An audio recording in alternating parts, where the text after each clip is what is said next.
Well, I'm back out in the garage. Haven't seen y'all for a while. COVID, all that good crap. Stuff is nasty. But I had to replace the bearings in the PTO shaft, which GrassHopper refers to it as a splined shaft.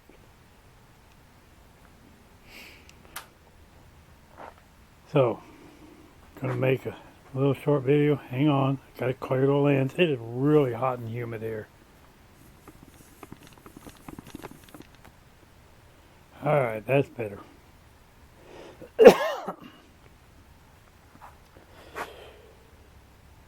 There's several bolts back there that gotta come out. That shield's gotta drop out of there. That shield gotta drop out. There's a shaft. Give me a second.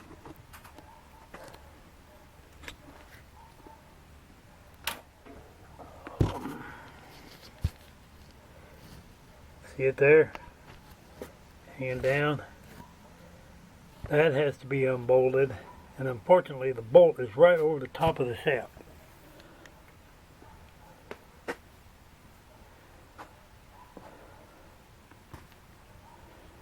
The joint that went bad was right up here. And of course my lens is fogged over again. I mean, it is really humid here.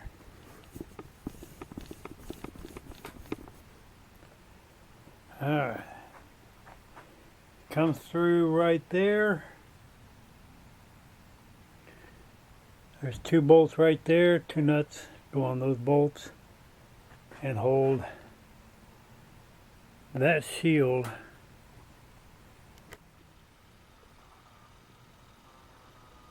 Could have walked over there faster than this. Oh, and the lens is fogged over again.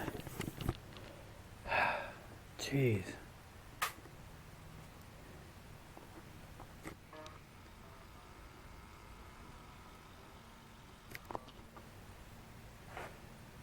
That goes there.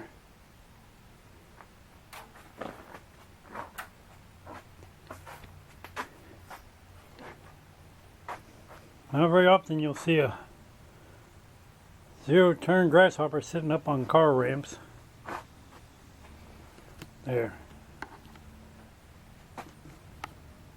That's a better look at it. Just two bolts is all that holds it in. Two bolts is all that holds that in. 4 bolts holds that in.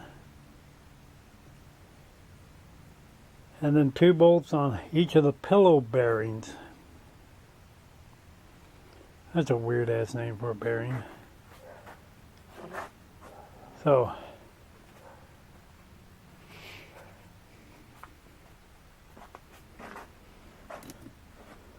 this is the bearing that went out.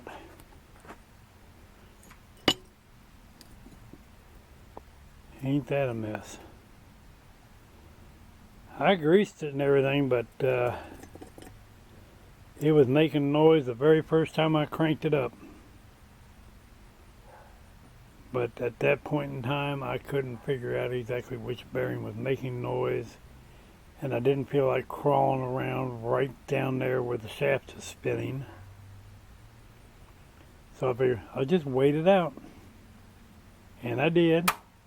And it went all the way out this past week.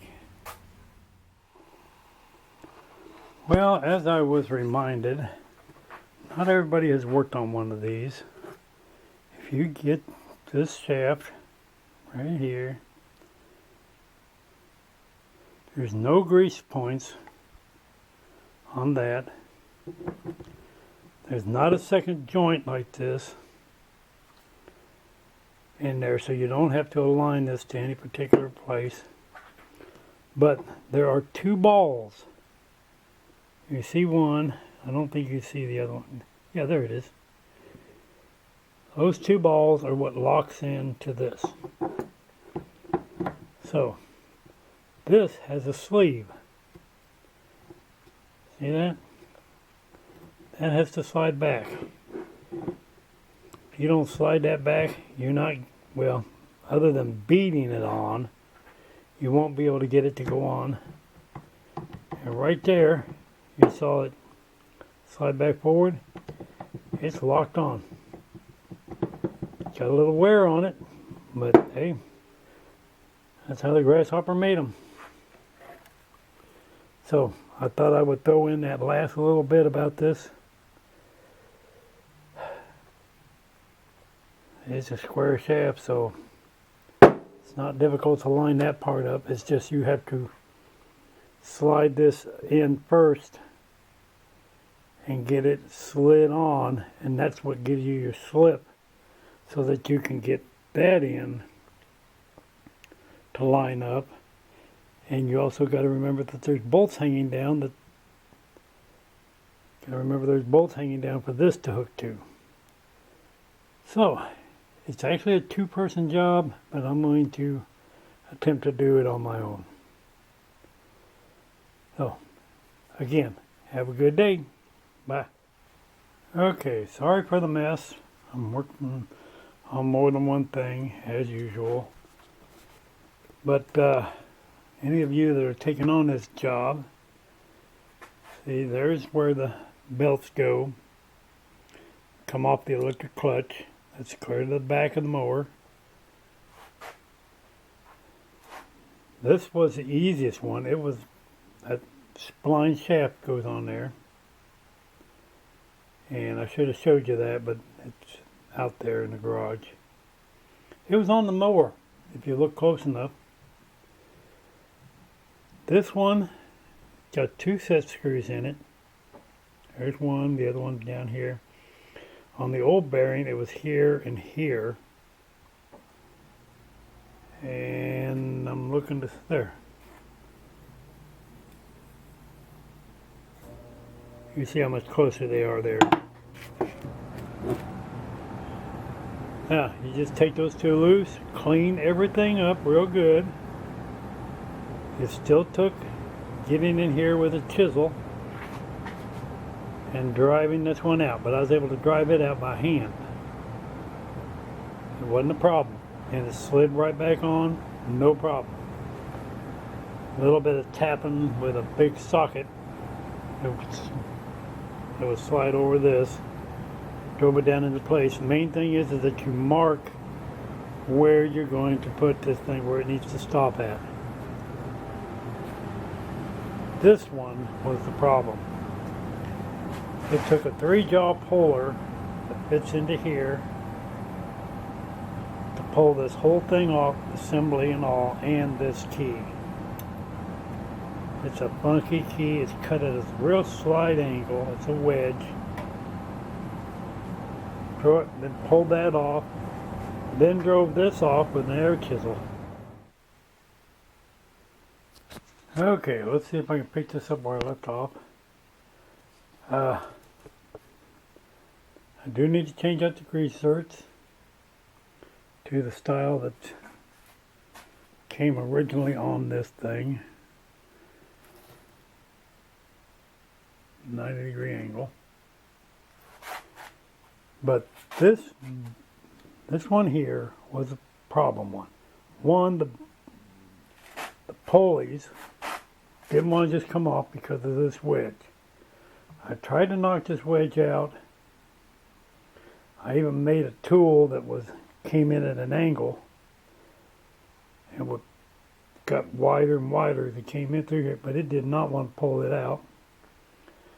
So I finally used a 3-jaw puller to get inside there and pull this thing out, and it worked. No problem. The bearing did not want to come off, and again, like I said earlier, you want to mark the shaft. There's a tiny little mark right there. Tells me how far I need to push this bearing on. And I had to use my impact chisel. air chisel to drive this thing all the way off the shaft. So that was fun. Now it's all together, other than changing out the grease zerks. I'm going to do that next. And I'm going to drive this in. I can just get my hammer and do that before I try to install it. And then I'm going to install this thing, which is going to be fun because it's a two-person job. I mean, you look at the length of it, and there's a wobble joint down there on that end that slips over a square shaft, and it's got a U-joint in it. So, yeah, nothing's going to be really easy on this. I don't have room to try to hammer down here to force that end up and into the spline. But you can see where it locks right here. So I'm going to put it on first, then put it up and into place, and then get up on the front of the mowing deck and then try to pull this thing up.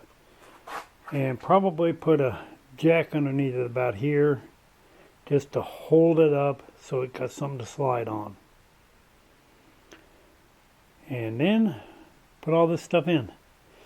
The bearings I got online, I found bearings for this thing through GrassHopper, but oh my God, they're expensive. And I got these for $33 plus tax. And they're warranted and all that good stuff, so I don't think I should have a problem. If I do, well, I already know how to take it apart. So I can do it again. So this is the video for today. It's been a while. But just remember, clean. 3-jaw puller. Pulls it off. Wire wheel it, clean everything up, mark this, same with that one, mark it, drive the bearing off, however you can't have to, and put the new one back on, tighten it down, got set screws, and enjoy your day. Because I've spent one day just tearing it apart and getting all this stuff taken apart. And I gave up at a certain point because mosquitoes were eating me alive and some other bugs that I don't even know what they are. They're little boring bugs. But, well, that's all there is to changing this. Taking off those shields that I mentioned before. And then dropping this. It all comes down in one unit. And then you're done. So, like, share, subscribe, tell a friend, tell a dozen. And have a good day. God bless. Bye.